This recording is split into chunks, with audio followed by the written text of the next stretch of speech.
Saudara, kita ikuti informasi yang pertama. Di tengah efisiensi dan lesunya ekonomi, Indonesia kena imbas tarif Presiden Trump. Masyarakat Indonesia dan tak terkecuali Kota Manado sendiri berbondong-bondong membeli emas sebagai langkah investasi jangka panjang di tengah karut-marut perekonomian global. Warga Kota Manado ramai-ramai membeli emas. Mereka datang ke toko emas maupun di outlet Pegadaian 24 untuk membeli emas logam mulia, baik itu jenis antam, UBS, maupun produk emas jenis lainnya. Langkah ini diambil warga untuk investasi jangka panjang karena melihat kondisi ekonomi dunia tidak menentu. Dan hal ini pun membuat jasa dan investasi emas Pegadaian rata-rata mengalami peningkatan 20% dari normalnya. Kenapa itu kadang-kadang luar kota ya, saya pikir-pikir juga ya, kalau dolar naik sekarang kan, emas sekarang ya pikir-pikir ya bisa juga sambil cicil-cicil. Kalau lihat perkembangannya nanti stabilnya, kalau memang itu ya enggak bikin apa, kita mau. Harga emas pekan lalu terus mengalami kenaikan. Harga emas pada 7 April per 1 gram senilai Rp1.785.000. Namun sempat sedikit mengalami penurunan di tanggal 8. Kemudian kembali mengalami lonjakan.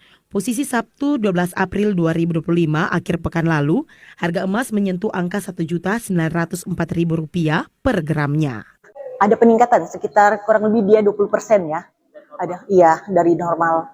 Jadi kita dapat imbasnya positif di Pegadaian. Jadi transaksi itu di semua lini itu meningkat, terlebih untuk investasi emas, tabungan emas. Jadi masyarakat itu berburu emas sekarang. Apalagi saat ini Pegadaian menawarkan cicilan emas, juga adanya tabungan emas.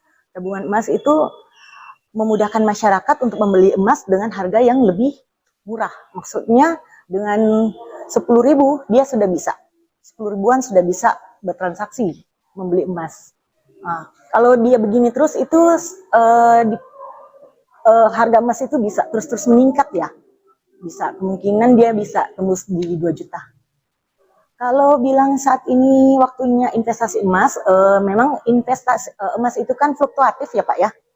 Fluktuatif, tapi kalau bilang saat ini tepat. Jadi di saat orang mempunyai uang, itulah saat yang tepat untuk memulai investasi emas. Itu saja sih. Meskipun emas diprediksi akan terus naik, namun masyarakat dihimbau untuk tidak panik. Sebab harga emas umumnya fluktuatif, namun bisa juga mengalami penurunan. Mardi Golindra, TVRI Sulut melaporkan. Sementara itu, Saudara Presiden Republik Indonesia